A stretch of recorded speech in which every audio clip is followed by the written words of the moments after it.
Pascal.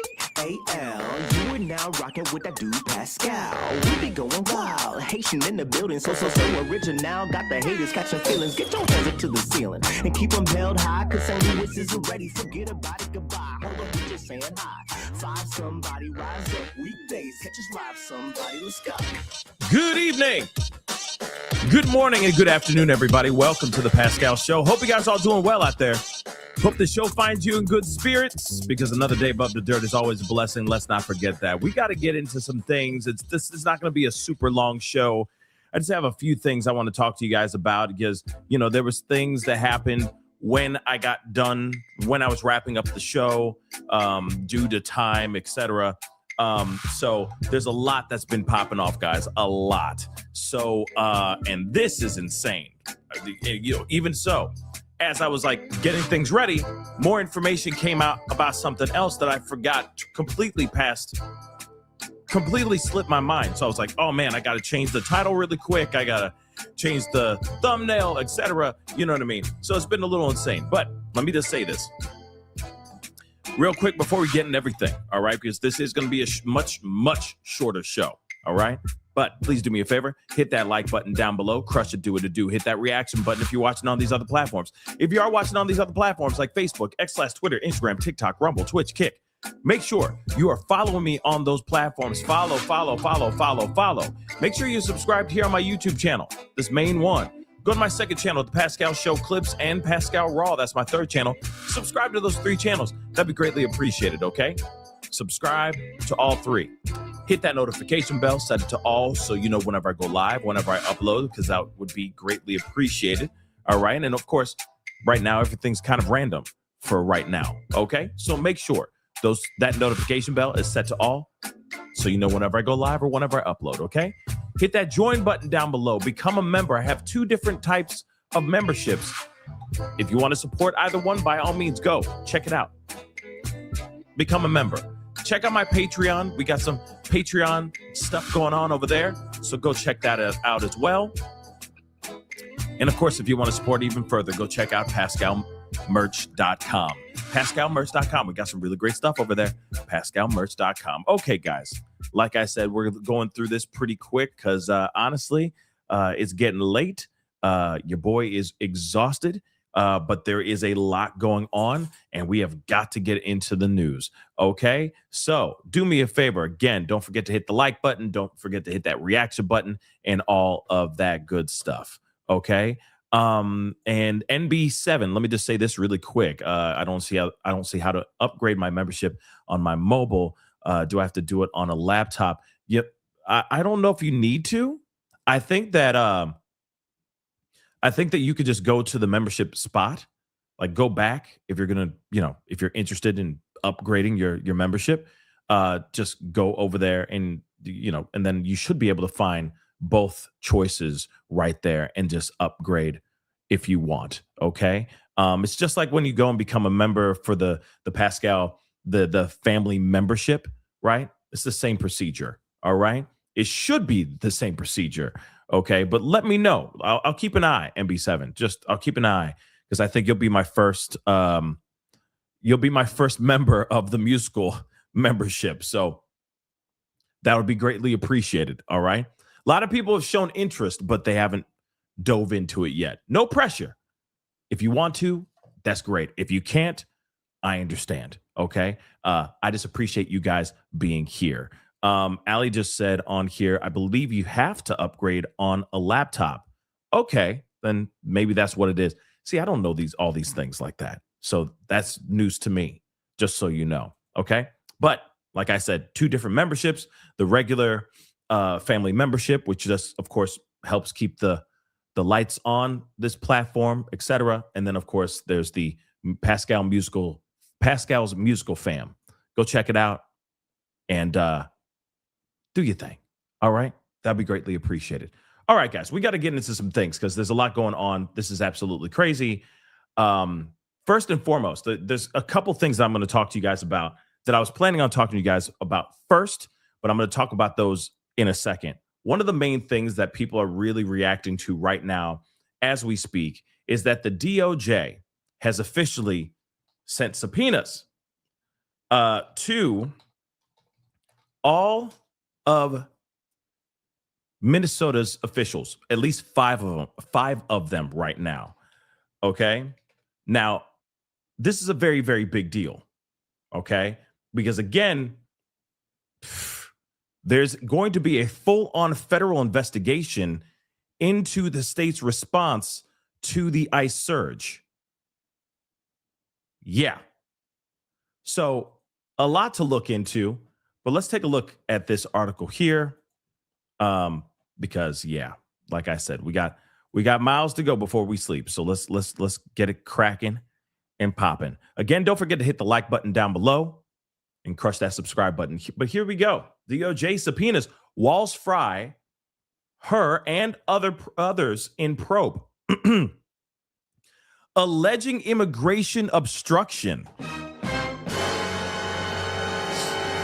So, of course, there are, those officials we just talked about. Even the newly elected St. Paul mayor, Coley, her, and others have been subpoenaed in a DOJ probe into an alleged conspiracy to impede federal immigration officers.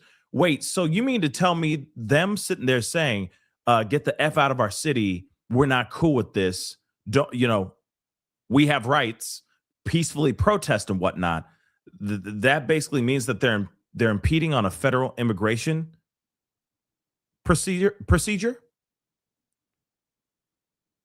Don't you find that interesting? So now they're coming in and saying, no, we are going to slide in. We're going to do an investigation. We're going to press charges. And if everything goes according to plan, we will be able to stop them from stopping us doing what we do. Crazy. But let's continue. The DOJ also on Monday appealed a recent ruling that puts limits on the tactics federal law enforcement and what federal law enforcement are permitted to use against protesters. So the DHS, says 3,000 federal agents have been deployed in Minnesota and touted that the agency had made 3,000 arrests since the onset of Operation Metro Surge last month. Remember what we heard from Kristi Noem earlier today. She put a post on X yesterday, basically saying that they've done about 10,000 arrests, majority of them being illegal aliens, immigrants, right? All of them very, very bad people. Let's not forget that.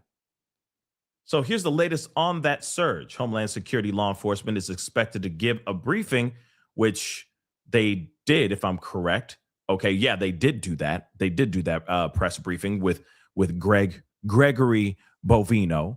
All right.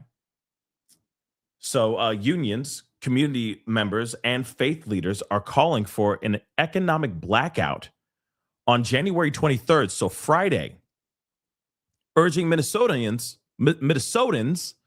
not to go to work, school, or go shopping in a response to Operation Metro Surge.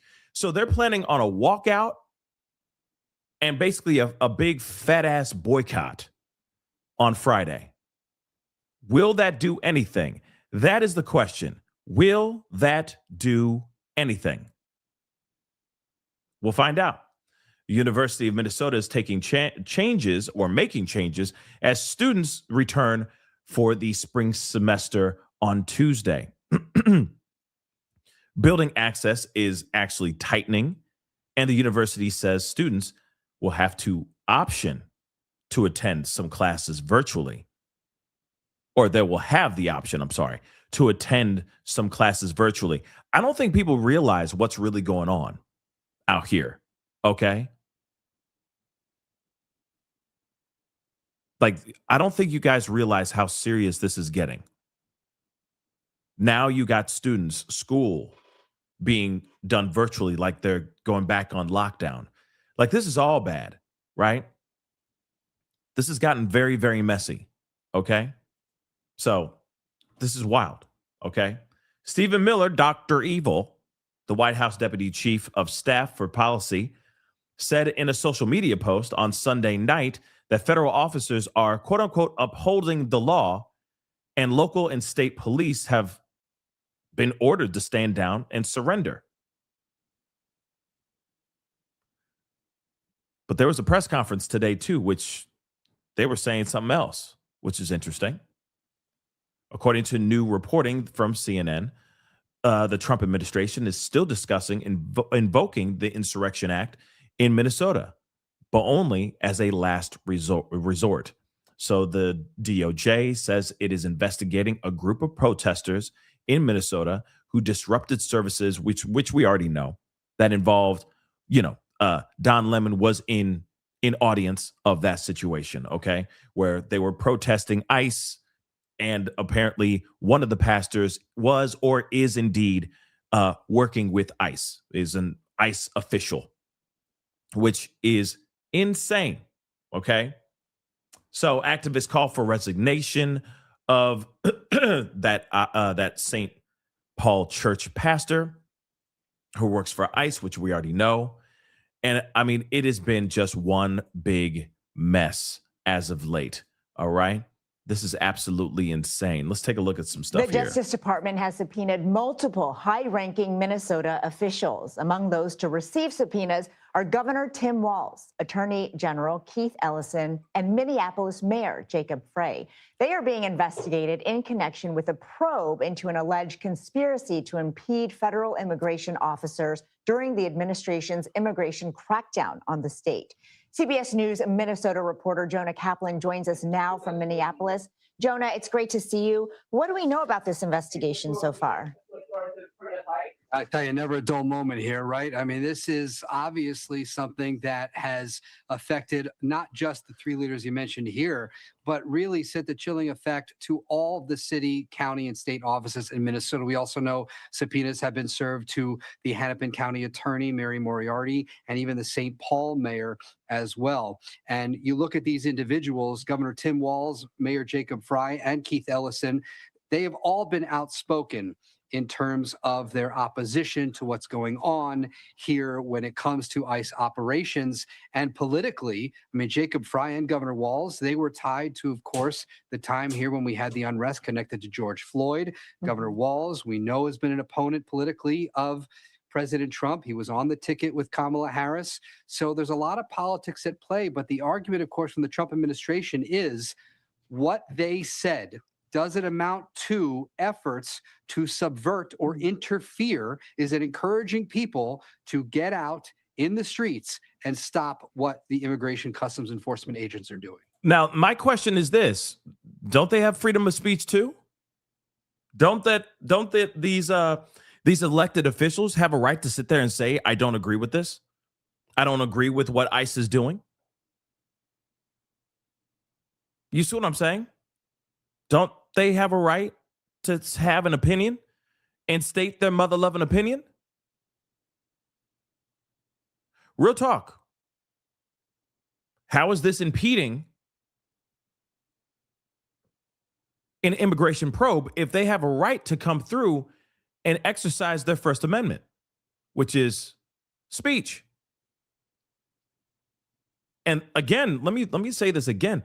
They're not going to people and saying, hey, go blow things up and vandalize things and, shake the very foundation of these hotels that these ICE agents are staying at. No, they're saying, hey, if you want to go to the streets and protest, by all means, do your thing, but do it peacefully. So where are they stopping immigration probes from happening? Because last I checked, immigration probes are already been happening. These ICE agents are going out to these streets and raiding people's homes. They're still pulling people over. They're still knocking on people's Teslas and asking people who are brown and black, hey, you don't look like you belong here. Where are your papers? So again, what are these officials doing wrong? What, because they're not willing to bend a knee to what ICE is doing out here, and they're not okay with that? See, this is the problem, because now we're going to see that they're using Minneapolis, they're using Minneapolis as the first pancake. Remember that.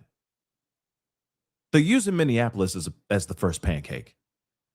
And if it keeps going this way and they go to other cities, which they will, like I've already said, ICE is coming to a theater near you. It's inevitable. And if they continue to go to these blue cities, let's just say blue cities real quick, and they're all reacting the same way, what do you think is going to happen? It's going to be phase 1 is this. Phase 2 is this. Phase 3 is this. Phase 4 is when they get subpoenaed and hit with federal charges. Your local officials. It's not good. So again, that's why this is the question I have. Here it is. Doesn't matter what side I'm on. Doesn't matter if I agree with the protests that are out there in the streets or not. You have officials that are exercising what? Their First Amendment right.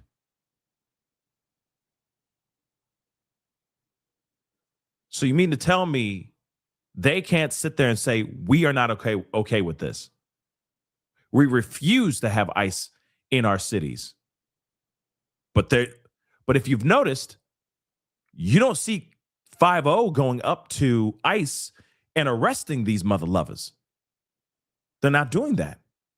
Not last I checked. Cops are still letting them do their thing. But cops are kind of keeping a very, very far distance away from the situation unless attacks actually happen. Have you not noticed that? So what are these officials actually doing? Except for expressing their opinions. That is against the law. Don't worry, I'll wait. And as you mentioned, there's never a dull day for you because you're always on top of so many things in Minnesota, including that extensive fraud scheme. You recently spoke with Amy Brock, the convicted mastermind. Let's take a listen to some of your exclusive interview with her. Absolutely not. I believe in accountability. If I had done this, I would have pled guilty. I wouldn't have gone to trial. I wouldn't have put my children and my family through what we've been through. I've lost everything.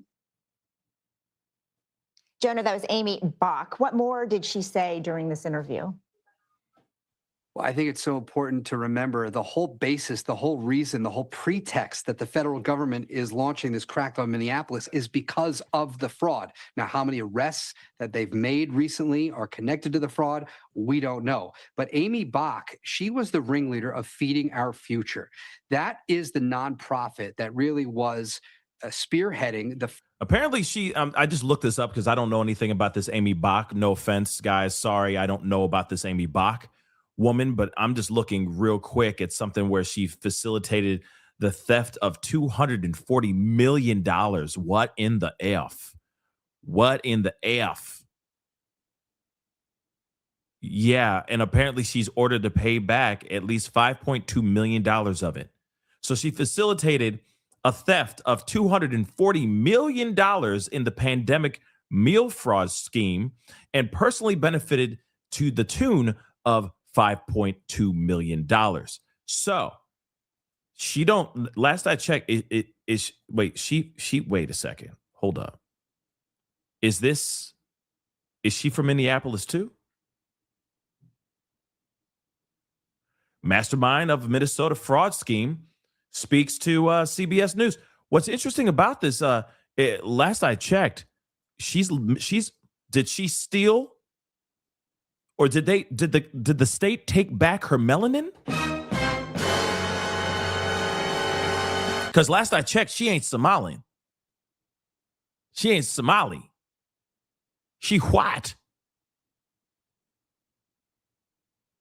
Interesting, right?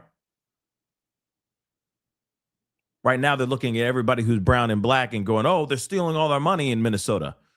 The fraud. But she's one of the fraudsters. What?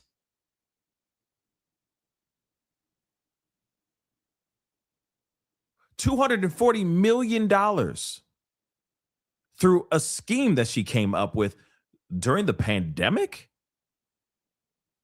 Diggity damn. And she's ordered to pay back $5.2 million of that. $240 million she took. Okay. But yeah, she's Caucasian. I'm just pointing it out. They're so busy looking at all these other crooks going, oh, yeah, look at this guy. These are all bad guys, right? But they're all brown, black, or yellow, right? Interesting, right? But she white. First major fraud here, $250 million. Hamburger. It was a program, a nutrition program that was supposed to pay for meals for school children, after school programs.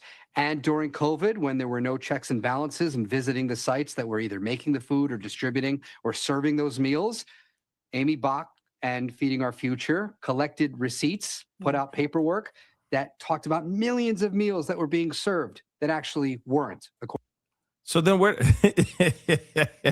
she just took that. It's like the PPP loans. Remember that ish? A lot of people took advantage of that situation. A lot of people did, right? Some people just made up random LLCs, registered LLCs, and then just said, yeah, I need a PPP loan for X, Y, and Z. And then they got thousands of dollars, right? Thousands of dollars. Some people got hundreds of thousands of dollars due to whatever kind of business that they had.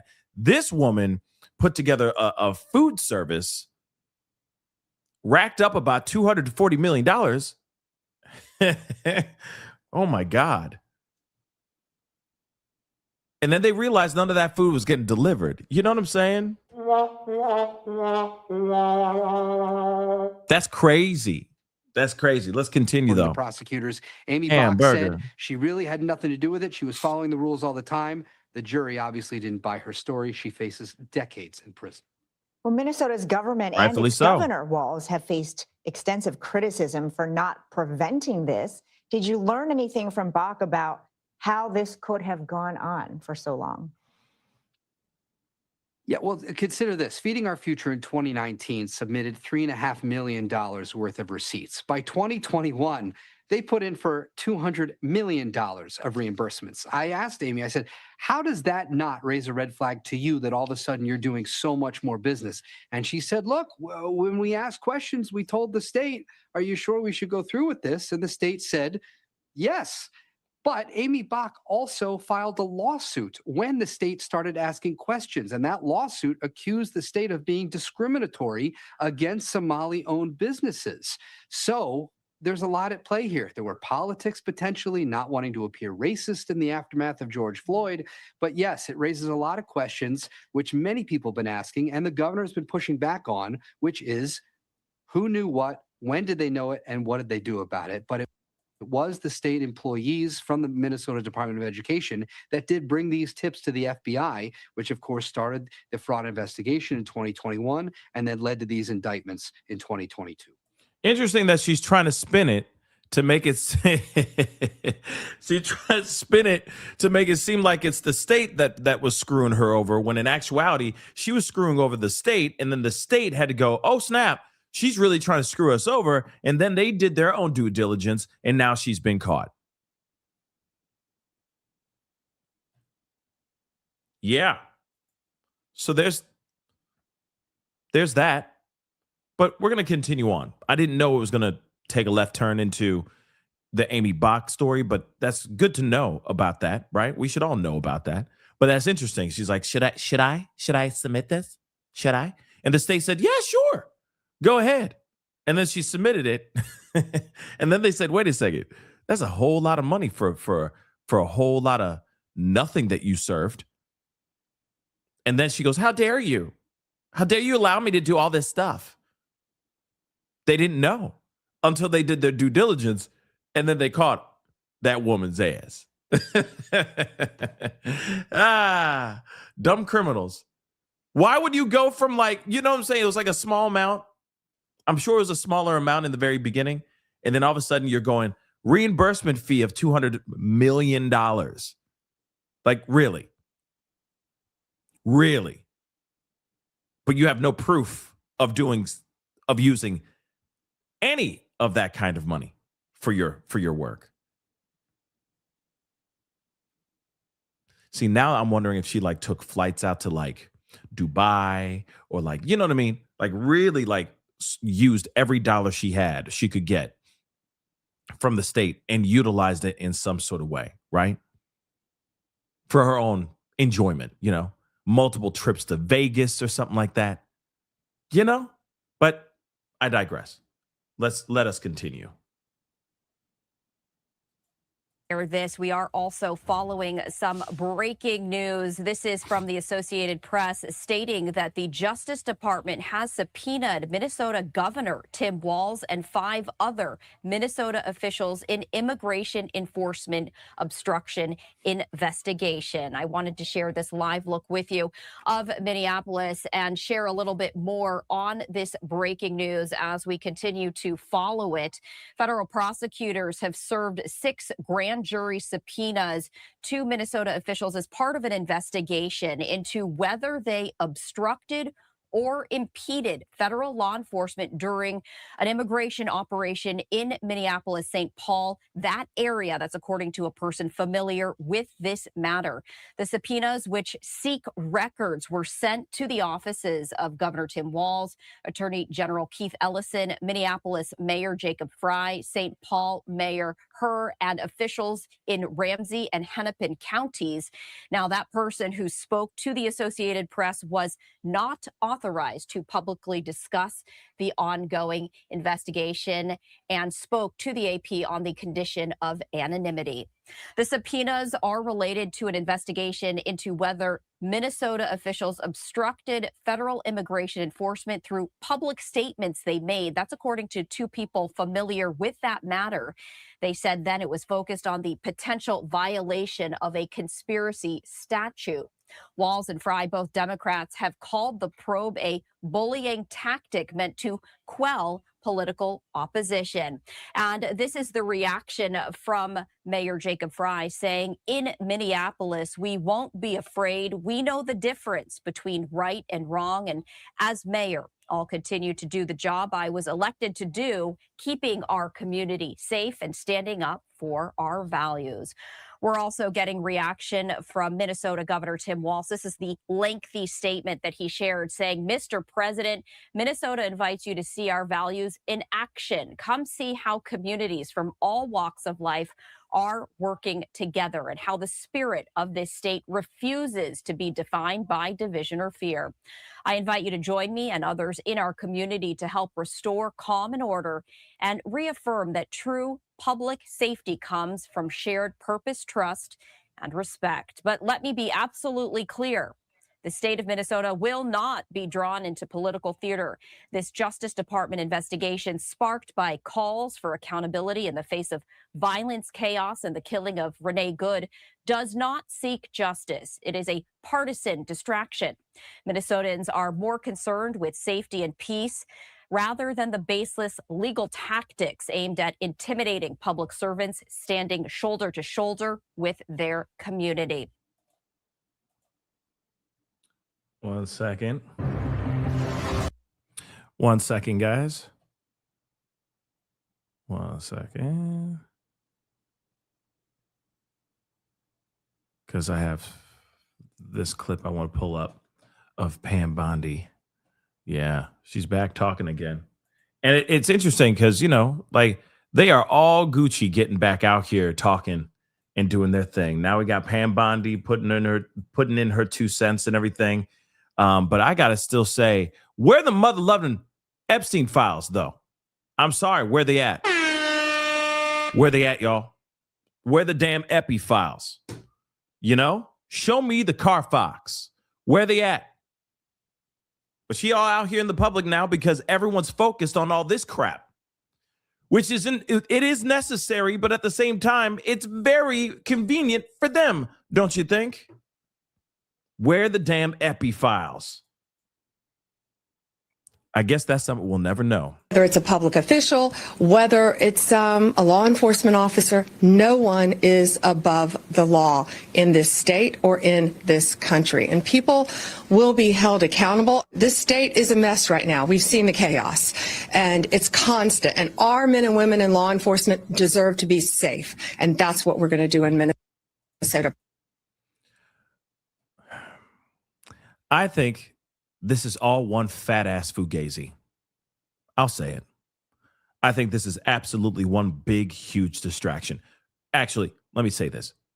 What happened to Renee Good, and what happened to Jonathan Ross, because he was in it too. He pulled the trigger. It happened to him too. Sorry, but that's the facts. That whole thing is a tragedy. But that tragedy, they are taking it now and they're running with it because the tragedy happened themselves for itself. It unfolded right before their eyes. And they're like, yes, we got something. We don't even need to make anything up anymore. We don't even need to do X, Y, and Z. This is perfect. The country is going to lose their minds. And we're here for it because they're not going to ask about the Epi files. They're not going to ask for any of that anymore. We don't even need to talk about anything embarrassing anymore for Trump or any of his friends. Yay. You see what I'm saying? That is precisely what's going to happen or what's happening right now. They're like, ooh, so let's just double down on it. Let's help. Let's just, they've already hammered the nail into the wood. Why don't we just take a few slaps at it? You know what I mean? Just a few cracks at that nail. Get it in there deeper in the wood. We're just going kank. We're not doing anything else. Put it down and walk away. Put the hammer down and walk away. Ain't nobody going to know. Ain't nobody going to notice. No one has to know, right?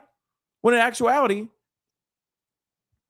they are literally taking this opportunity and they're running with it. Okay? They're like, yes, fumble the ball so we could pick it up and run to the other side, to the other end zone. Thank you. Thank you, world. And then they're going, oh, thank you, you domestic Terrys out there in Minnesota.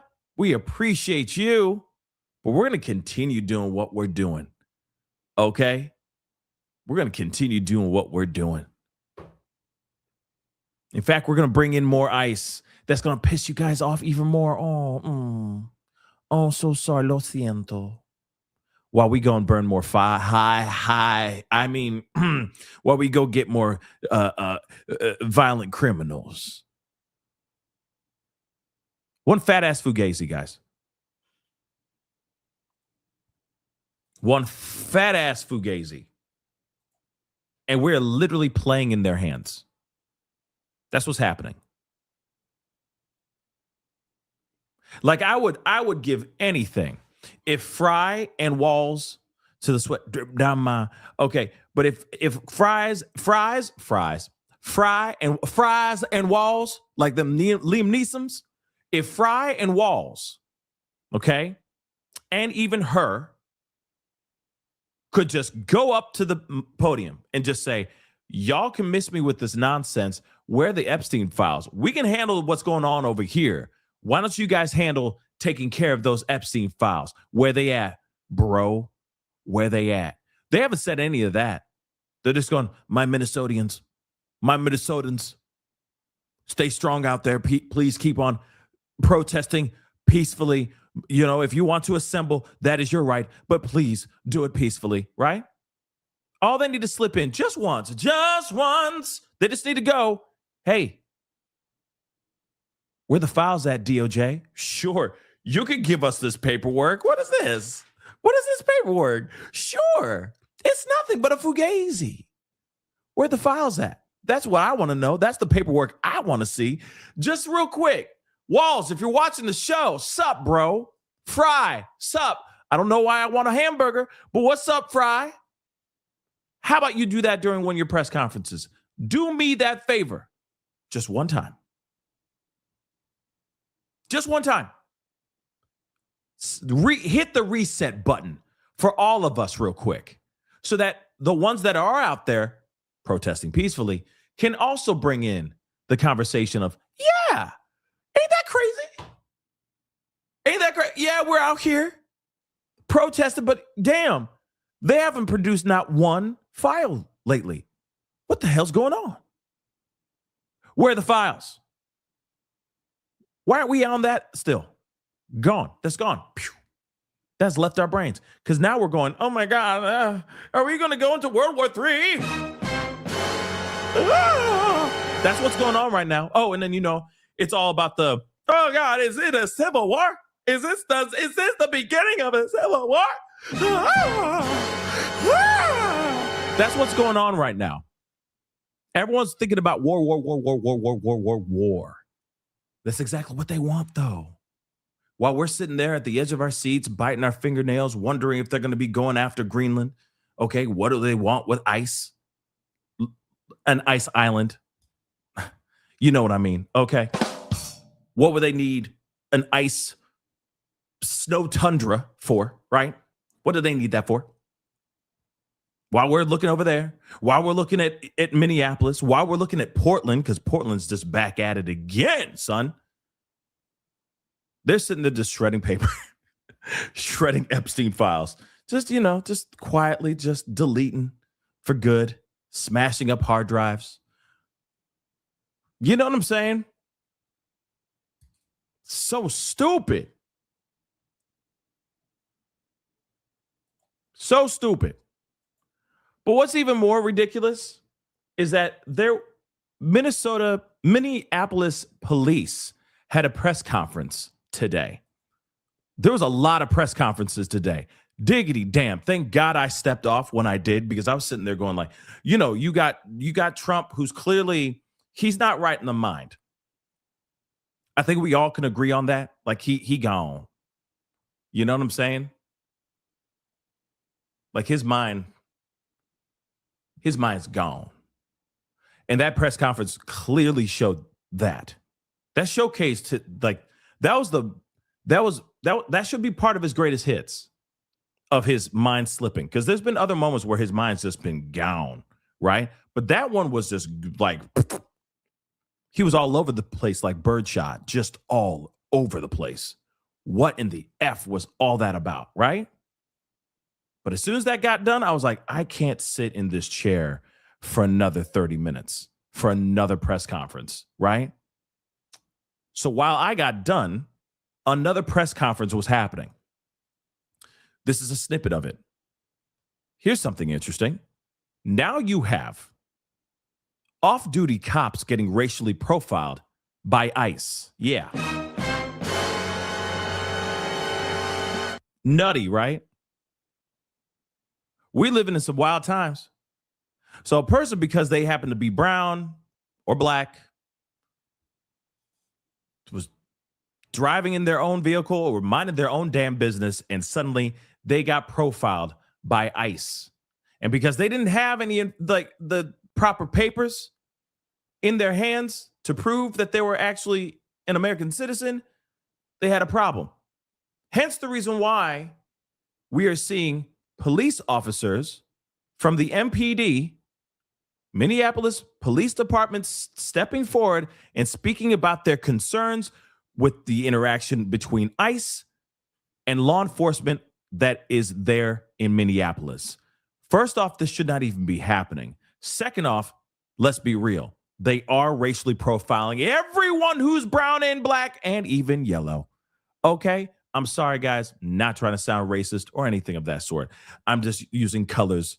You get what I'm saying, okay? Asians, anyone who happens to be Latina, anybody who got melanin in their skin, okay? Even if it's your skin is like a latte to a straight up espresso, all right? They're looking into your stuff. And red too. Let's not forget that too. Yes. Brown, black, yellow, and red. Any person that's not white, for the most part. Unless you're walking around and you're like, my country, I love it. Привет. They're going like, oh, wait a second. You're not Caucasian. You're not a white American. Where you from? What's your name? Vladimir. Oh, okay. Okay, Vladimir. Sup, Vlad? Yeah, let's see your papers. You see what I'm saying?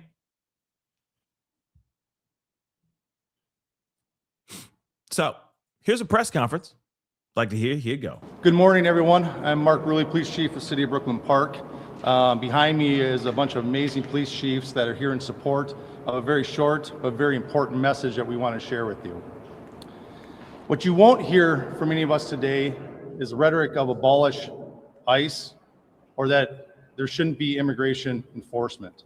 The truth is, immigration enforcement is necessary for national security and for local security. But how it's done is extremely important.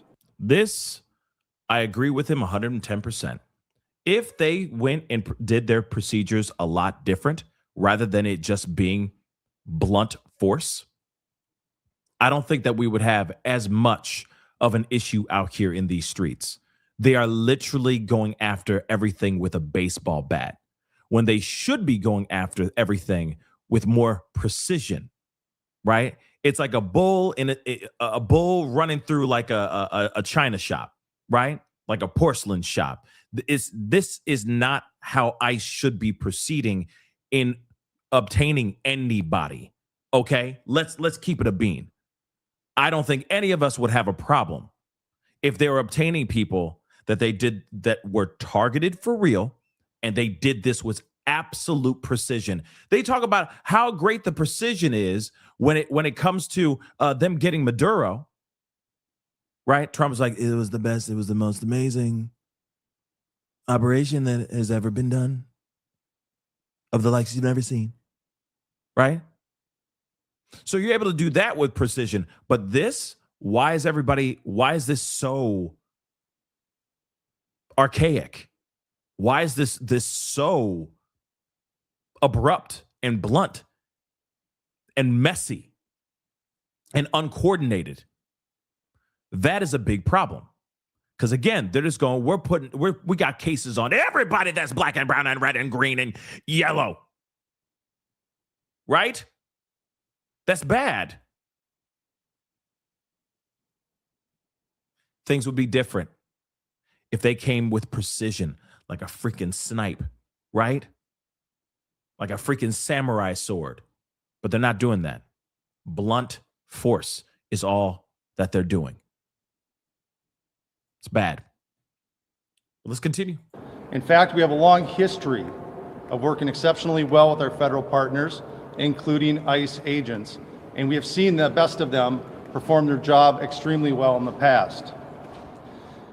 With that said, recently, as the last 2 weeks, we, as law enforcement community, have been receiving endless complaints about civil rights violations in our streets from U.S. citizens. What we're hearing is they're being stopped in traffic stops or on the street with no cause and being forced to demand paperwork to determine if they are here legally. As this went on over the past 2 weeks, we started hearing from our police officers the same complaints as they fell victim to this while off duty. Every one of these individuals is a person of color who has had this happen to them. In Brooklyn Park, one particular officer that shared her story with me was stopped as she passed ICE going down the roadway. When they boxed her in, they demanded her paperwork, of which she's a U.S. citizen and clearly would not have any paperwork. Nuts. So you got a off-duty officer who's clearly an American citizen driving, minding her own damn business, and they box her in because she is a person of color, and they think maybe she's not an American citizen. So what happens? They pull her, they box her in, and they try to get her papers, trying to see if she is, in fact, who she says she is, an American citizen. Cop, no less. When she became concerned about the rhetoric and the way she was being treated, she pulled out her phone. In an attempt to record the incident, the phone was knocked out of her hands, preventing her from recording it.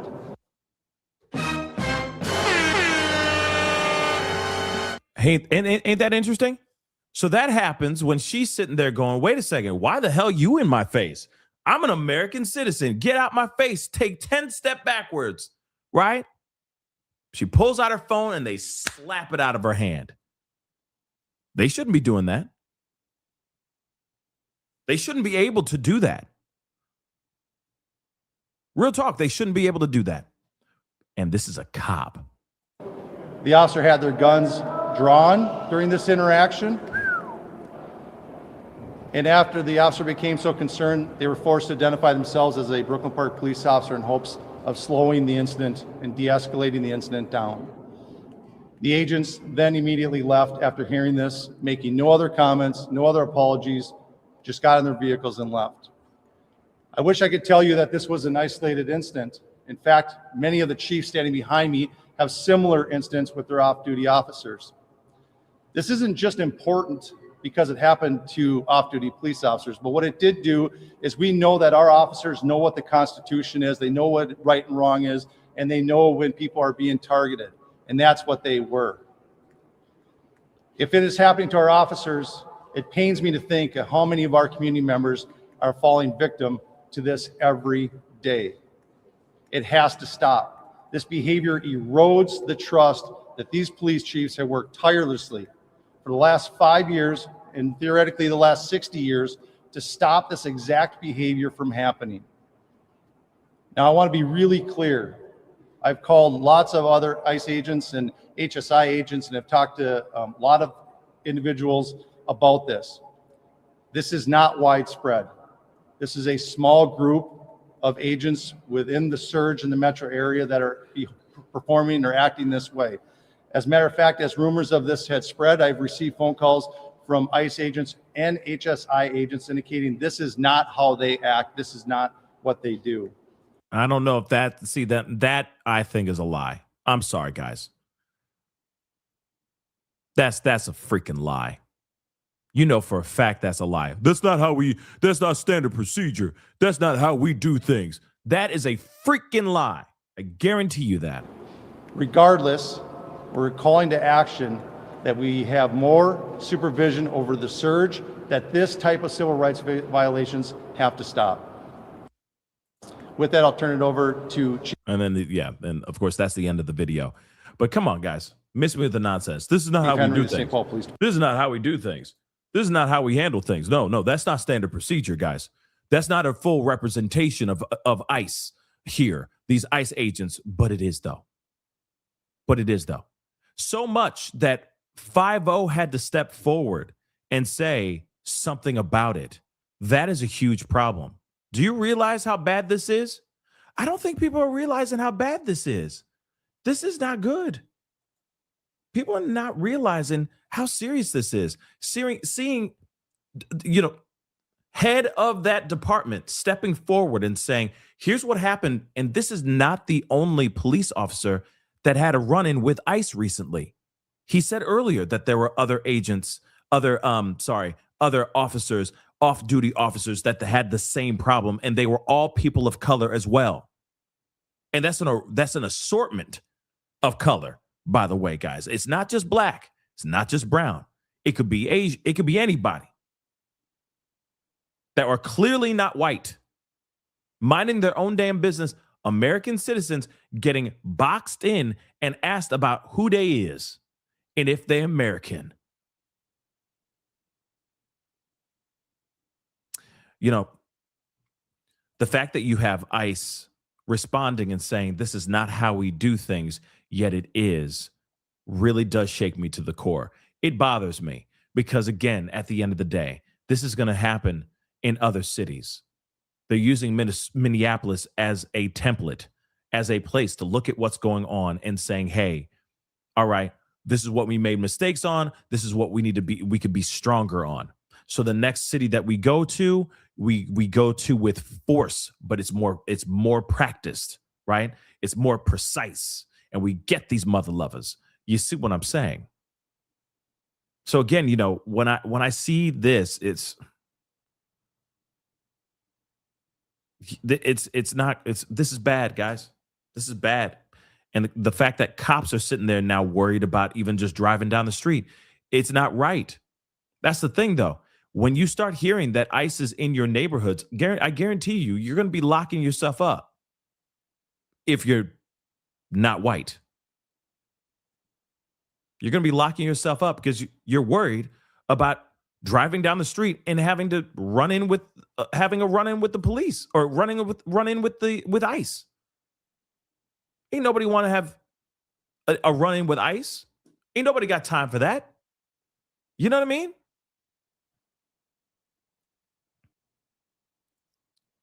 I just saw a comment. I wanted to pull it up. Nisa just said, Pascal, they're sending agents door to door in some of our neighborhoods with no notice. They're actually breaking down random doors. Yep. Yeah. And I don't know where you're at. I'm assuming you're in Minneapolis too. But that's the thing. They're just going to random people's homes and just barging in. For what reason? Shoot, I have no earthly clue. Some of the places, they don't even have warrants. They don't even have credentials. They don't have the paperwork to be able to do what they're doing. But they're just walking in. Like I said, it's just go in, terrorize, do what you need to do, and leave. They're not adhering to any type of standard procedure. There is no standard procedure with these guys. And they have complete immunity. They can do whatever the hell they want.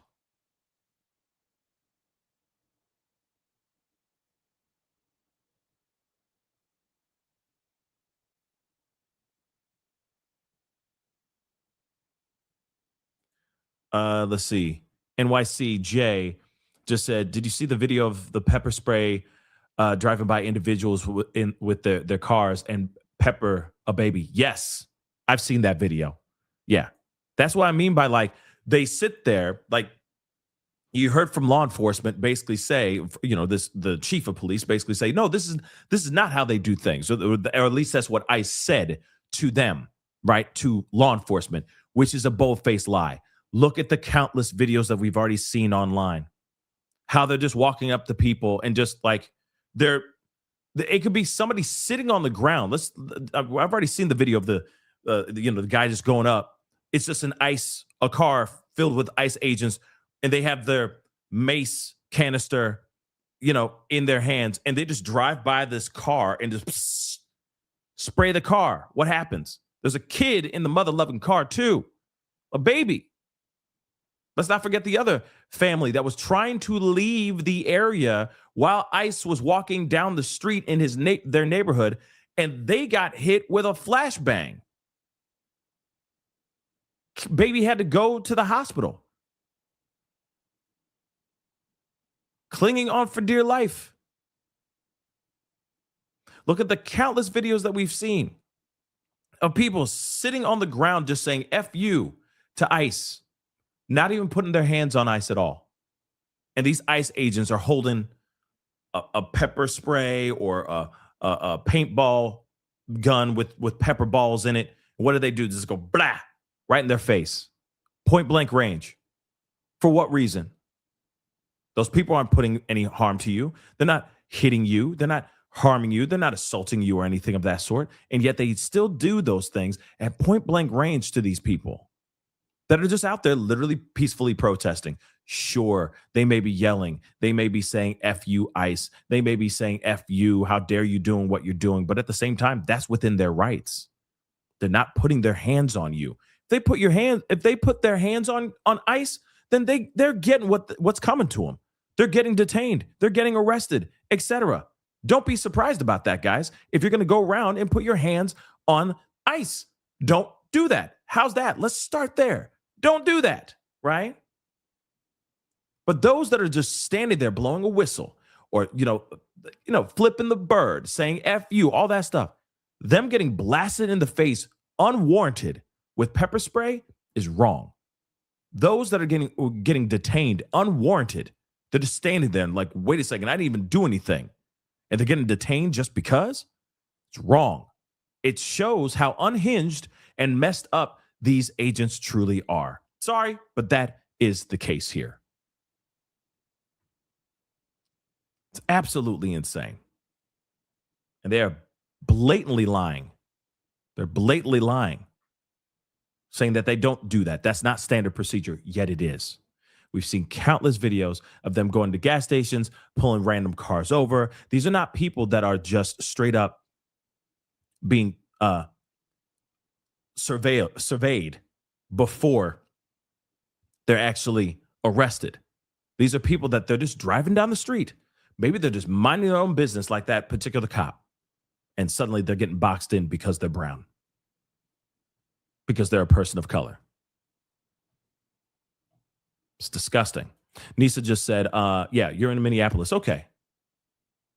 So your fam is Mixed native, white, and Mexican, I guess. Mexican. Just stay safe out there, guys.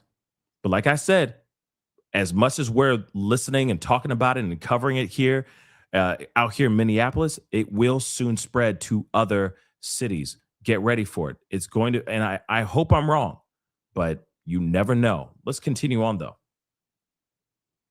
Law enforcement leaders expressed frustration with the federal agents in our area. They say local officers have been racially profiled by those agents since Operation Metro Surge began. Fox 9's Corin Hoggard is live at the Capitol. And Corin, what are those local leaders doing about it? Well, Kelsey and Randy, they're not talking about going out and arresting federal agents. What they're trying to do is get a message through to the leadership at federal law enforcement agencies, but they're telling us they're hitting a brick wall. Ali Dahar is one of more than a dozen Minnesotans who filed reports in court saying federal agents stopped them based only on their appearance and forced them to prove citizenship. My passport. I give my ID, I give my passport ID, everything. Now, law enforcement leaders from several agencies say their own officers have experienced what they believe was racial profiling while off duty and out of uniform. For example, a Brooklyn Park officer told her chief ICE agents boxed her in, demanded citizenship paperwork, knocked the phone out of her hand when she tried to record them, and pulled the gun on her before things calmed down when she identified herself as a police officer. So this is the footage, I'm assuming? Chief Mark Bruley says the complaints escalated quickly 2 weeks ago when the search force multiplied. This is not widespread. This is a small group of agents within the surge in the metro area that are performing or acting this way. These chiefs in Hennepin County. It's not a small group, man. That's the problem. It's not a small group, bro. It's not a small group, homie. He got it all. He got it wrong, baby. He's got it all wrong. County Sheriff DeWanna Witt did not want to call out fellow law enforcement, but they say the unconstitutional actions by federal agents are staining them too. We cannot let people in our communities think that our local law enforcement leadership is okay with the actions that we simply know are not just only wrong, but illegal. But they say accountability would be best served by federal leadership and the courts in cases like the racial profiling lawsuit filed last week by the ACLU, where Dahar is one of the plaintiffs. And those lawsuits are appropriate, and the courtroom where those are discussed, that's appropriate as well. But as far as like the mechanism for us to investigate those on a state side, it's just not there. And Border Patrol Chief Greg Bovino said this afternoon that everything they do is legal, ethical, and moral. Now, there have been quite a few federal judges who have disagreed with that statement, but when it comes to racial profiling in 2 other states, the Supreme Court has sided with the Border Patrol. Interesting. Oh, boy. This is going to be an interesting time, baby. This is going to be an interesting time. The craziness still continues, guys. The craziness still continues. So yeah, that happened.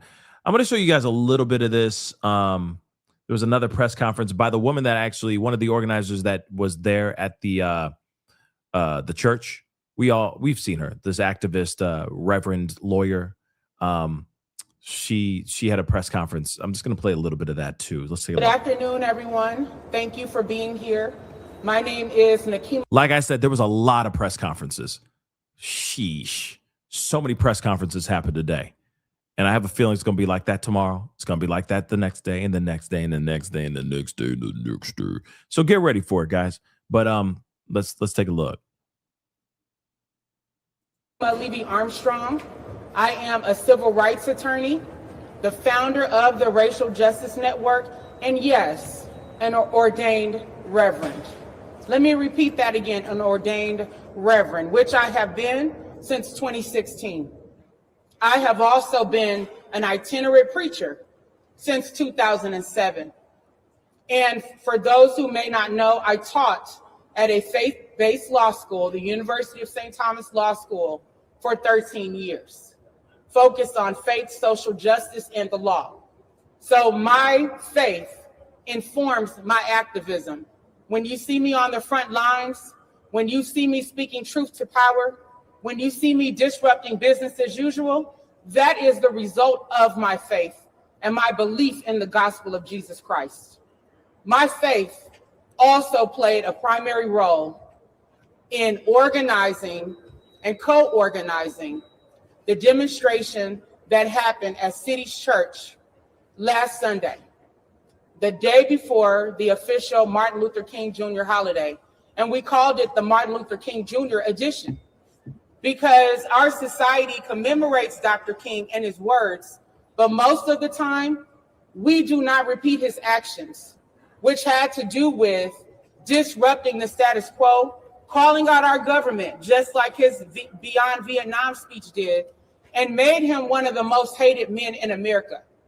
So we have to understand that when you are fighting for racial justice, equality, and civil rights, there's a large contingency within our population that does not want to hear the truth, that specializes in distractions and gaslightings and threats. As a matter of fact, I want to read to you all an email that I received just today. It's one of many. But this is what a person wrote to me. You're very lucky I wasn't in church when you idiots came in. Good, speaking about Renee Good, deserves what she got, and you would have gotten the same, dumb bitch. So that's what someone wrote to me. And again, it's one of many emails that I have received from these MAGA supporters, from people who have a problem with the fact that we came into the church to confront an injustice, and do not have a problem with the fact that you have an ICE director, not just an ICE agent, as some people have said, but the director of the ICE field office in the state of Minnesota, also serving as a pastor at City's Church in St. Paul. Someone help me understand how it's possible to hold both roles with integrity, with honor, because the gospel that I believe in, the foundation, says that we are to love our neighbor as we love ourselves. Actually, if you really think about it, it's interesting what she's saying here, because I feel like this guy, he could wear both hats at the same time. It's an ample opportunity. He's got families coming in, blah, blah, blah. He's getting to know them. He's hiding in plain sight. It's almost like a wolf in sheep's clothing. It's very diabolical. I'm not sitting here condoning what the pastor did. I think what the pastor's doing, I don't agree with it. I think it's wrong. But I digress. I can see him being like, oh, yeah, you're getting to know your flock, as the other pastor said. What are the chances of him being like, oh, you're a new family? Where are you guys from? And blah, blah, blah. Welcome. The house of the Lord is always open to new family members, new people, members of the congregation and whatnot. But then he's getting to know these people. He's getting to know more about who they are, what they do, etc., whether or not they're American, whether or not they have their papers. It's like fish in a barrel. Real talk. Terrible. It's diabolical. I think it's diabolical. It's diabolical. All for a buck. And here's the thing. Aren't pastors supposed to be living a life of frugility? Right? Where you're frugal? You know what I'm saying? Aren't pastors supposed to? Now we live in a time where you got pastors wearing diamond rings and diamonds dripping all over the place and driving around and blah, blah, blah. You know what I mean? They're driving around in, Bugattis and stuff. But pastors are supposed to be, preachers, pastors, etc. They're supposed to be living a frugal life. You see what I mean? They're supposed to be rich with the word of the Lord, You know what I'm saying? Not here in my garage, I got that Lamborghini and that private jet. Now, unfortunately, we live in a world where we got a lot of pastors like that, and they make crazy money. And it's all tax-free, baby. It's all tax-free. But at the same time, you'd think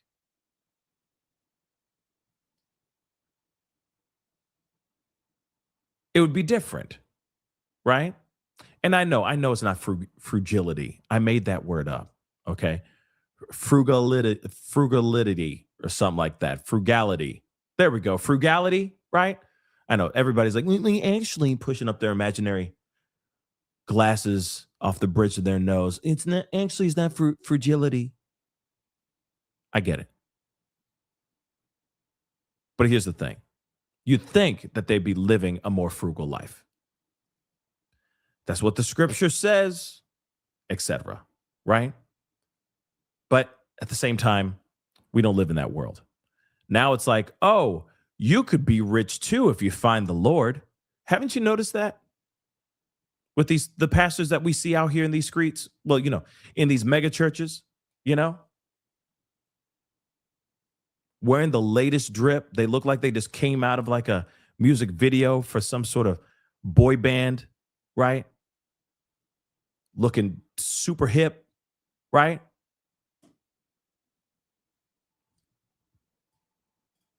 I just think it's interesting. That's all.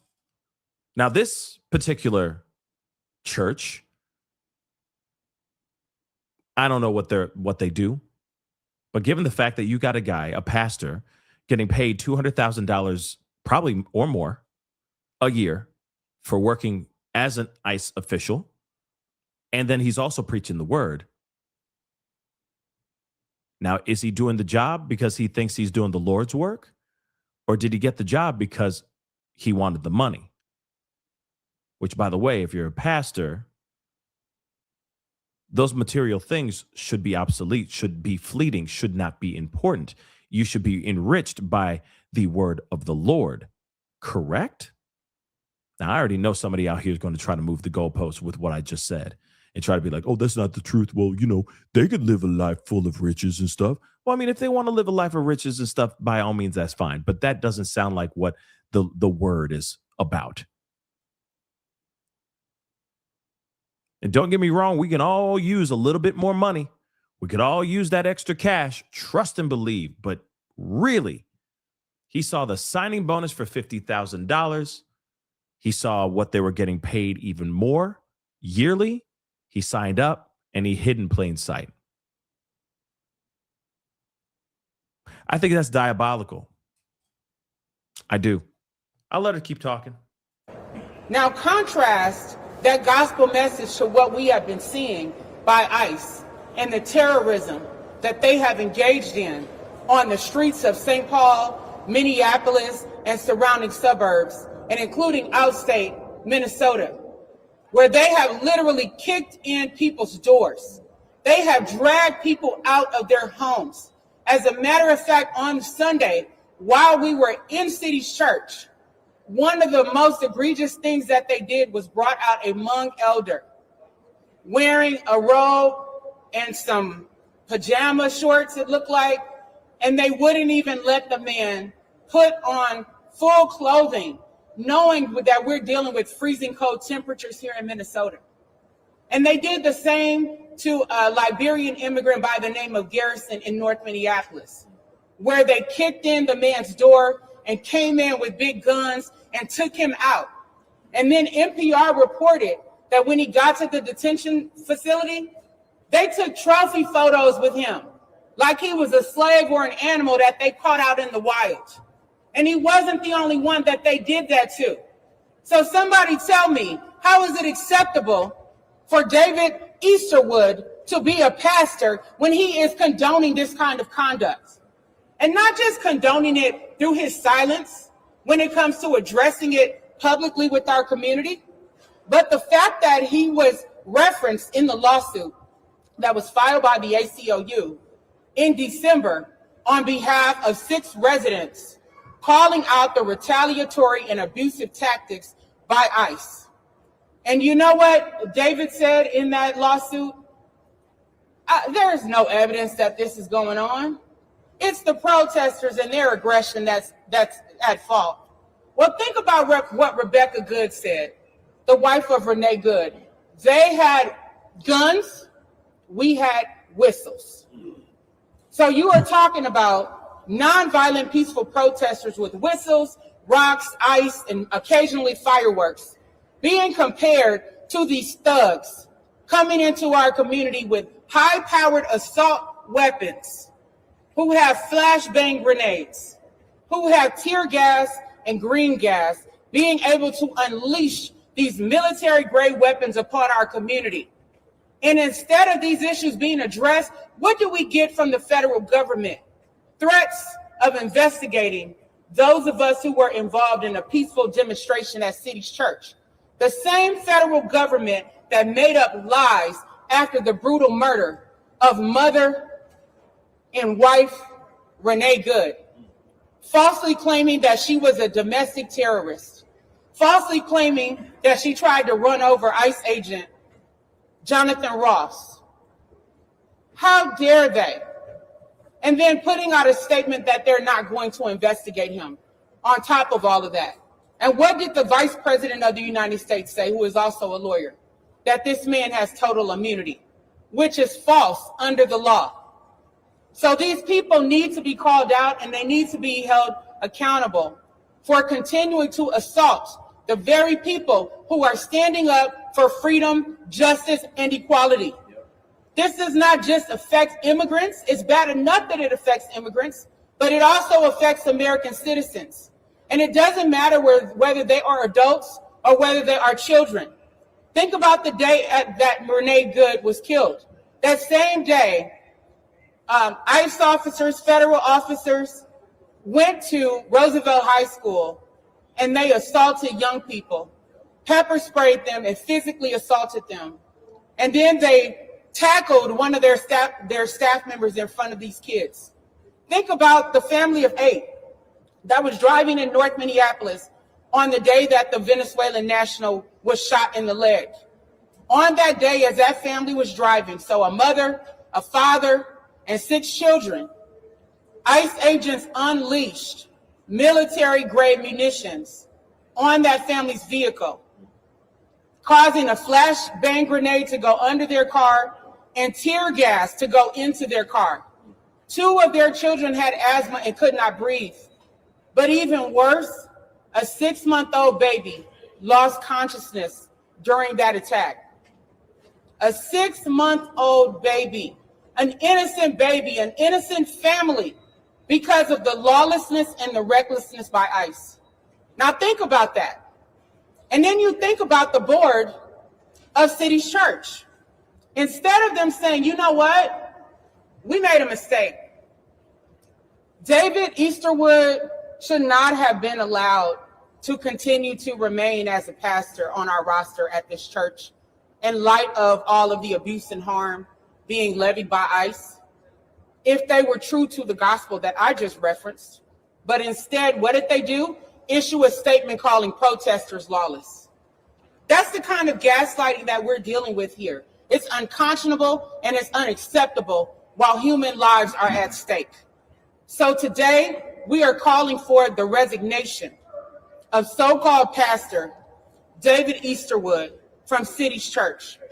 We are asking City's Church to operate in truth and integrity and the true meaning of the gospel, and to recognize that David Easterwood's dual role as a pastor and as the director of the ICE office is a most definite conflict of interest, and it cannot stand.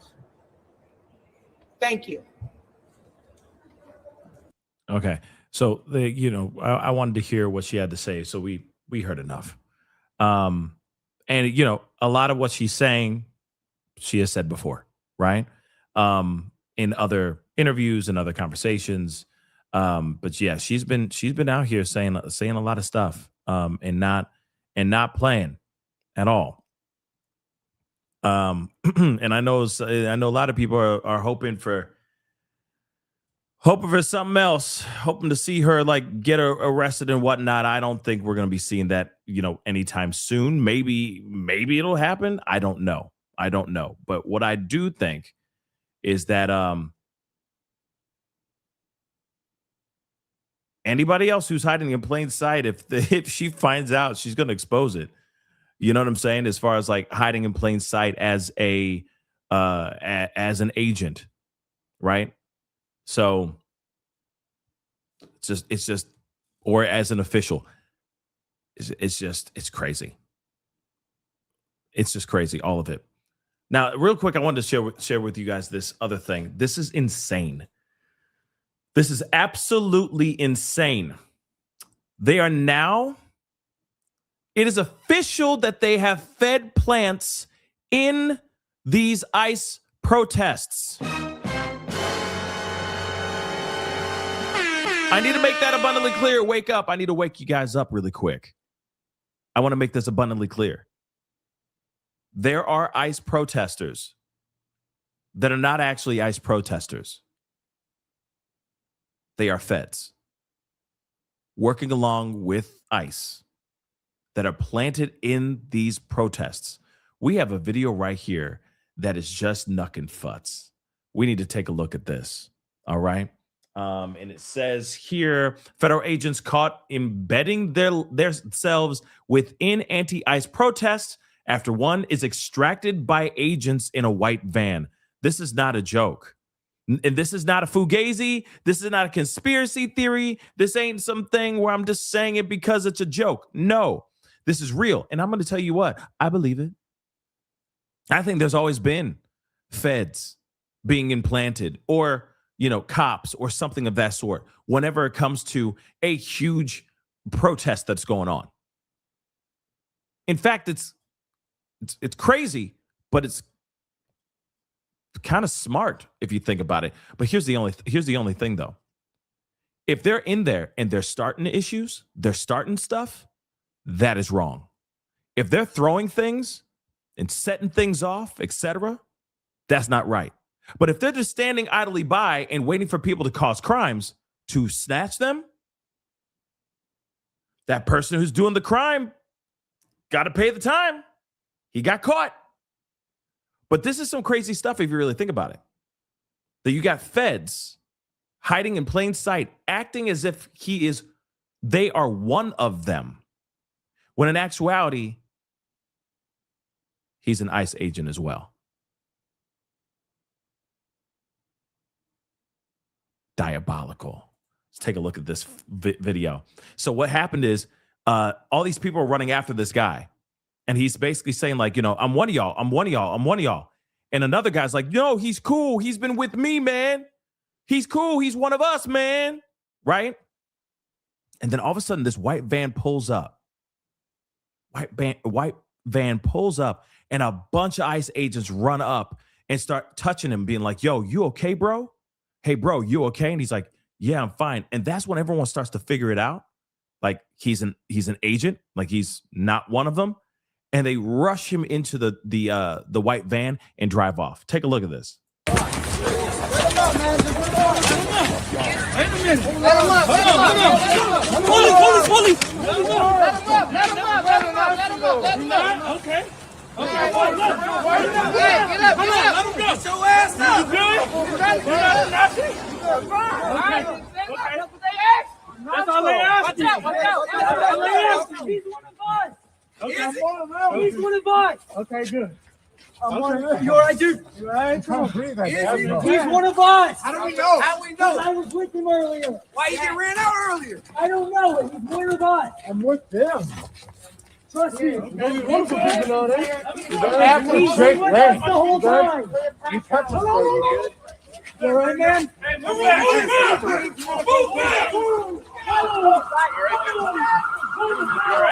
Move back right now. Back up. Yeah, save your Nazi. Put him in your Nazi van. Go get him some help. He needs a little bit of fucking mental health there. Don't he? Nobody got guns. Hey, you gonna look me in the eye when you spray me? You gonna look me in the eye when you spray me? You gonna be just like the fucking bad.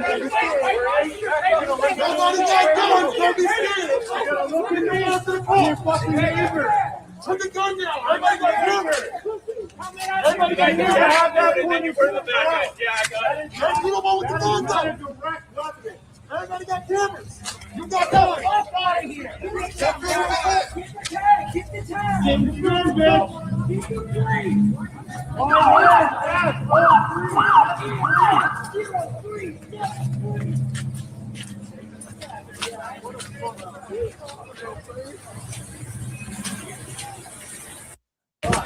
That is absolutely insane. So they knew these protesters knew something. They could smell it in the air. Something was not right with this guy. So of course they started to retaliate against this guy. And then one of them was like, no, he's cool, man. He's with me. He's cool. He's cool, man. He's been with me this entire time, man. He cool. Trying to vouch for him, which was a bad thing to do, was the big mistake. Right? Then he's like, yo, I'm with y'all. I'm with y'all. We're cool. I'm with y'all. And then all of a sudden ICE shows up. They're like, you good, guy? You good, bro? They ain't talking to just anybody.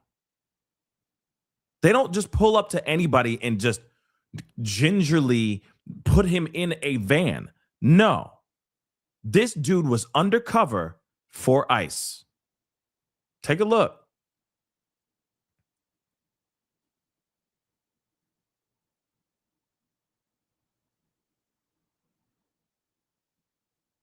That is insane. So here's the thing. We are living in a time right now where can we trust? I feel like there's going to be people that are going to be absolutely scared about who they're protesting next to. Because if they're already doing that, they're doing it in other places too. And this is not their first rodeo. They've done this before. Now, I know this sounds crazy, and I know some of y'all going to be like, boo, that movie. But this movie, One Battle at a Time, it's the Leonardo DiCaprio movie, the Paul Thomas Anderson movie that just came out earlier last year, okay? Now, do I say it's a good movie? It's meh, all right? But there is a moment in the movie that's really crazy. There's a bunch of protesters. It's kind of like this situation, right? They're all like anti-ICE in a way. They're talking about immigration. It's a big conversation in the movie. But anyway, they're sitting there, right? Yeah, Mr. T, T, yeah, it could be a CI. It could be a CI, but it doesn't matter. He's working for the other team. You see what I'm saying? He's clearly working for the other team. But in this movie, and I've said this a bunch of times before, but now we're seeing it in real life, or a semblance of it in real life. But in this movie, it's, two sides, you got the for example, like the anti-ICE protesters, and then you got the ICE agents, right? On either sides of this road. And then out of nowhere, right? Somebody gets radioed in, and he's like, send in and they use a code word. And it's the cops saying this, like, all right, it's been enough of them standing out here. Nothing crazy, nothing volatile, nothing violent has happened, right? There's just people yelling across from the street at these cops, right? So one of the cops in the group, okay, with the cops, basically radios in and says, all right, send them in. He does a code word, and this car pulls up. And a guy is dressed up just like the protesters, but he's clearly a cop. And he runs up and he gets to the front of the row, front of the line of all the protesters, and he just launches something on fire, and it just explodes on the ground, right? And that was their cue for the police to go in and start arresting everybody. Oh, they're getting aggressive, so now let's go and get them. You see what I'm saying? So you got that going on? You mean to tell me in a movie, and I know it's a movie, but I'm just saying, you mean to tell me that's not actually going on in real life too? You're seeing it right here. There's no, B just said, Pascal, you're biased. How am I biased when you were seeing it right here in plain sight? Where's the bias? This guy clearly was working for ICE. Why would they come up to him all nice and chummy? There's no backstory to this except for that he works with ICE. That's it. There's no biases. You guys are seeing it clear as the day. So you got this going on. So who's to say that they're not doing this elsewhere? And they're already got people losing their minds in the streets right now. And I think that's one of the reasons why they attacked this guy. Because I think in the very beginning, that's why he was on the floor. Okay. That's why he was on the ground. Because I think they were attacking him, being like, yo, you're with ICE. You're one of them. You're against us. Because there's clearly people showing up. Okay. There's clearly people showing up that are not a part of the anti-ICE protests. They're just there to either argue with people or to say stupid stuff or say whatever they want to say, right? In the middle of an angry mob so that they can get some content or something or some clout. We saw Jake Lang. We saw that dumbass, right? So, of course, you're going to have people that are going to be paranoid like, yo, he's not one of us. And they were right. What they assumed was right because of right here. ICE pulling up and be like, bro, you okay? And then they take him in. That is crazy, guys. Okay? Absolutely diabolical. The fact that that is real tells me that people really need to be careful out there in those protesting streets. And I'm going to keep saying it till I'm blue in the face. Protest peacefully. That's all I've been asking everyone to do. Protest peacefully. But at the same time, that guy was caught in real time, on camera. In real time, y'all. So you know for a fact there's more moles in those protests that are just surveying, keeping an eye on particular people, and trying to arrest or keep tabs on those people so that they can arrest them later. Think about that. Let me get these super chats here really quick. Ride, thank you so much for the love. I feel so bad for Walls. He's taken so much heat. Yes, he has. He has. He really has. That's a fact. He has taken a lot of heat. Does he deserve that heat? I leave that question up to everybody else, right? Another one for Ride. Thank you so much. Literally attacking color while protecting, PDFs. Yep, we're seeing that in real time. Yes, we are. Michelle Woods, thank you so much for the love. ICE is supposed to be coming to my city of brotherly love next, and that scares me. If they can pepper spray a woman protesting in a wheelchair, I know. That's insane. I forgot about that. Yeah. A woman in a wheelchair, y'all. What will they do to someone like me and my crutches? Hopefully nothing, sweetheart. Hopefully nothing. All we could do is pray that the ICE agents that are up there that go to the city of brotherly love aren't buttholes, but we already know what's going to happen. Just if you're going to go out and protest, keep your distance. Keep a safe distance. Don't get tangled up. You will catch a pepper ball in the face. Trust and believe. We've been seeing that countless times. I feel like more pepper spray and more pepper balls have been deployed in this week of this stuff than a year of using that crap. You know what I mean? It's just insane. Moving on. Freddie, thank you so much for the love. The Democrats will not be approving funding for ICE. That means the government will be shutting down in 10 days. So get ready, everyone. Wait a second. Freddie, what? Are we going to be walking into another government shutdown in 10 days? Word? Ay. Is that true? Hold on. What? Wait, another. Let's see. I just put in another government shutdown. 2026.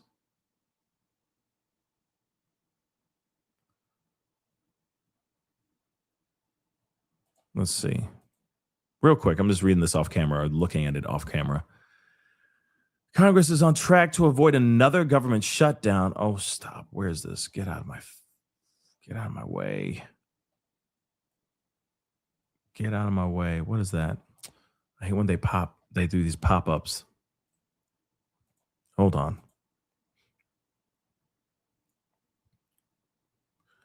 Okay, blah, blah, blah. Okay, so Congress has, okay, so it says leaders in Congress released the final 4 measures to fund the government Tuesday as lawmakers race to avoid another government shutdown at the end of the month. Okay, so it really is at the end of the month.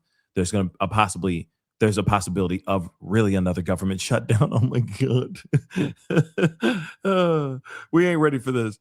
We ain't ready for this, y'all. We ain't ready for this. Congress has until January 30th to fund the remaining government agencies and programs after approving a 3-bill funding package as part of the effort to end the longest government shutdown in history in November, while the majority of government funding was extended on a temporary basis. So a lot of things we're circling back to.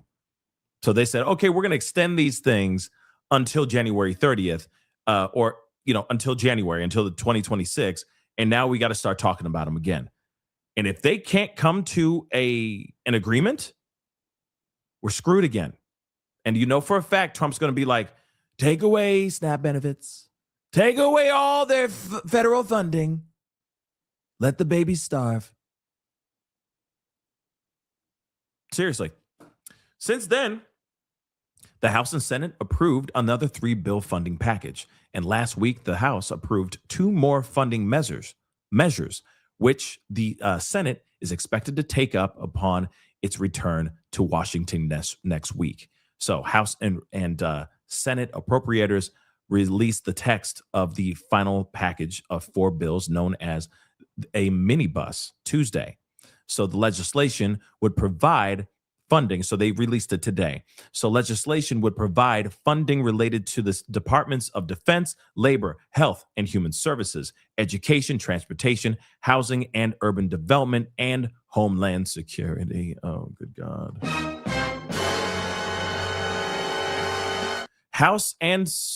The House had dropped plans to include the Homeland Security Department appropriations last week following the unaliving of Renee Good. Hold on. Democrats had threatened to withhold their support for the funding if it did not include ICE reforms. So Senator Patty Murphy of Washington, the top Democratic appropriator in the Senate, said in a statement Tuesday that Democrats had reined in the GOP on the funding measure. So they said in this bill, Democrats defeated Republicans' hard-fought push to give ICE an even bigger annual budget. Holy poop on a stick! More money? Hold on. I need to show you guys this. F this. Freddie, thank you so much for the super chat and peeping us on game. I didn't know that this was happening so damn soon. Let me show you this. I need you guys to see this. This is some bullshit. Okay. What? They're asking for more mother-loving money. So here it is. This is from Senator Patty Murray of Washington. So they're saying in this bill, Democrats defeated Republicans' hard-fought push to give ICE an even bigger annual budget. They already have millions and millions and millions and millions and millions and millions and millions and millions of dollars. These guys are getting paid $200,000 a year, each and every single one of these damn guys, for the most part. They're making crazy money, $50,000 signing bonus. What else do they need? You want to know what it is? He wants to build another army. That's what it is. He wants to build another mother-loving army. This will be his own personal army. Do you see that? Do you see that? Can you smell what The Rock is cooking? That's what he's trying to do. Do you see what's going on? He's trying to possibly double, if not triple, if not quadruple the size of ICE. And they will bend at his will, which is basically what it is. Have you seen Gregory Bovino? With his cosplaying age. We're moving on. So an even bigger annual budget successfully cut ICE's detention budget and capacity, cut CBP's budget by over $1 billion, and secured important, although still insufficient, new constraints on DHS. So they basically came back and said, we want to fix these things. We want to do a little bit of this, take a little bit of this out, have some more things to hold onto, like make, build more boundaries or bigger boundaries around Secretary Kristi Noem's little palace that she's building, because she is the ice queen. Let's not forget that.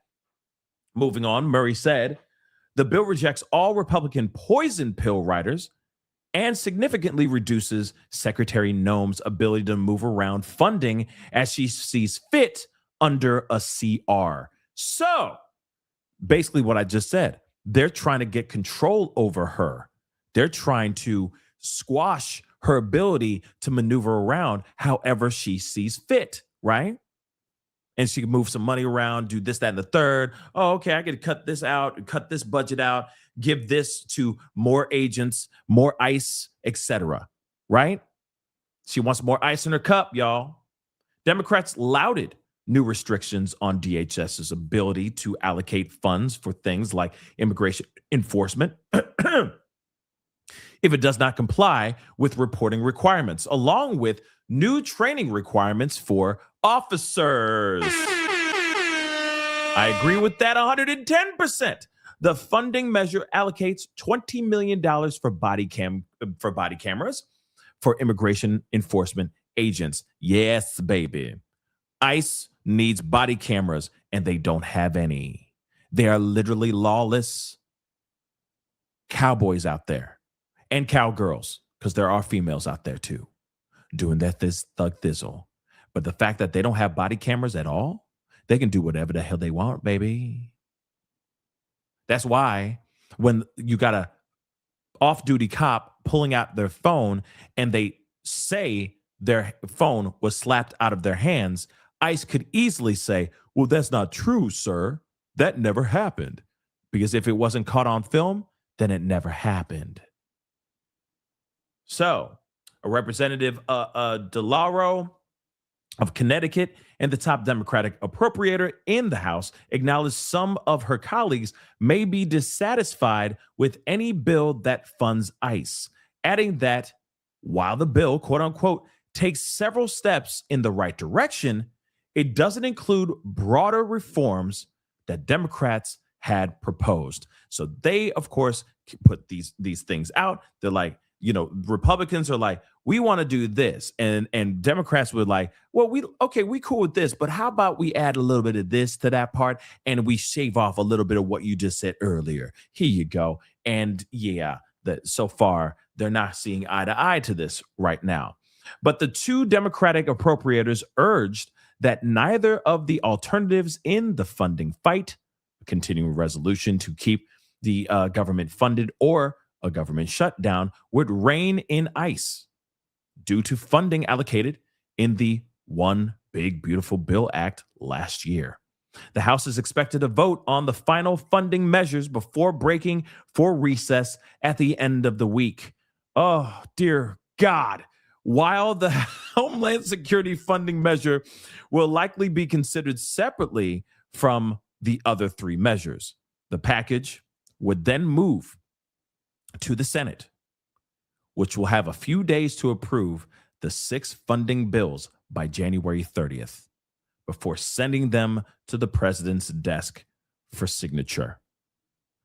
So we still have, what is today? Today we have 10 days till they can get their ish together and come up with some sort of agreement and some sort of plan for ICE and a multitude of other things that they're looking at. But one of the main issues right now that's taking the forefront of everyone, okay, of the, of the zeitgeist right now, okay, is ICE and what they're doing in various cities right now. And they're going to continue doing so unless they put the reins on these mother-loving ICE agents and they put some reins on Kristi Noem. But if they don't do that, this will still be just chaos. But here's the thing. Renee Good lost her life. There are Democrats that are not happy with how that interaction went down.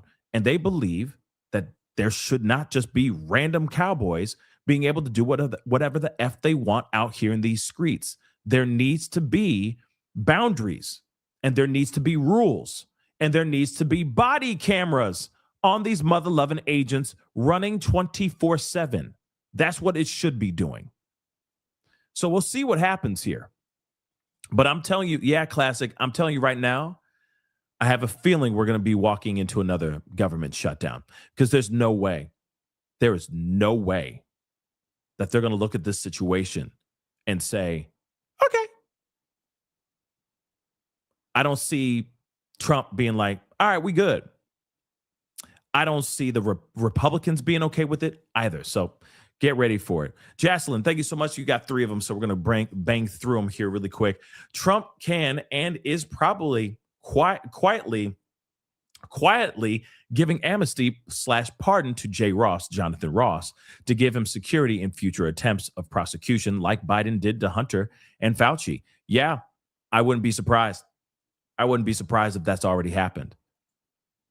That's why you're not going to hear anything from Jonathan Ross. Like I said, he's going to be selling tires somewhere in some small town. He's not going to be, we're never going to see this. We're never going to see this guy ever again. They're going to be hiding him out somewhere. Trust me. Jocelyn, thanks so much again. These are the other 2. If they are Fed workers, he can even with state. I don't know what you mean by that. He hasn't been charged by state, so he can do it now. Are you talking about Jay Ross? I'm assuming Jay Ross.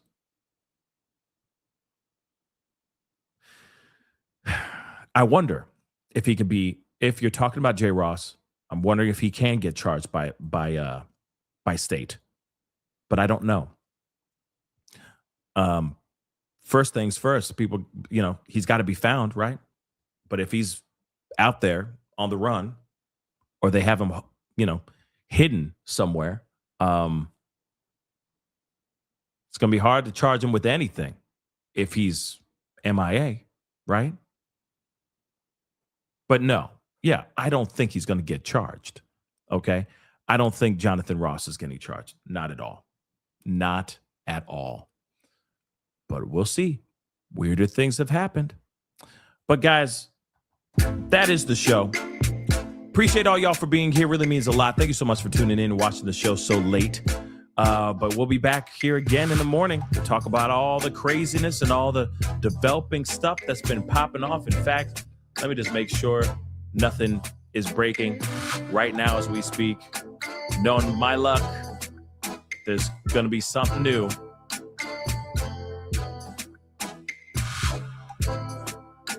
Let me just check something here real quick. Like I said, knowing my luck, as soon as I get done, something else is popping off. But it looks like there's nothing going on, so that's good, okay? So do me a favor before you head out. Hit that like button down below. Crush it, do what it do. Hit that reaction button if you can. That'd be greatly appreciated. If you are watching on these other platforms, make sure you hit that follow button, please and thank you. Don't forget to subscribe here on my main channel right here. Subscribe. Hit that notification bell, set it to all so you know whenever I go live, whenever I upload, because it is random. Hit that join button down below, become a member. Check out the 2 different memberships. If you want to support even further, please consider supporting the music aspect of the show. That would be greatly appreciated. It's called Pascal's Musical Fam. Go check it out. Okay? Anyway, hit that join button down below. Check out my Patreon as well. And of course, check out pascalmerch.com. We got some really great stuff over there. Anyway, guys, it's time to get going. Stay safe out there. Have a great rest of your night. And I'll see you guys tomorrow. Be good to yourselves. Be good to one another. This is The Pascal Show. Bye-bye.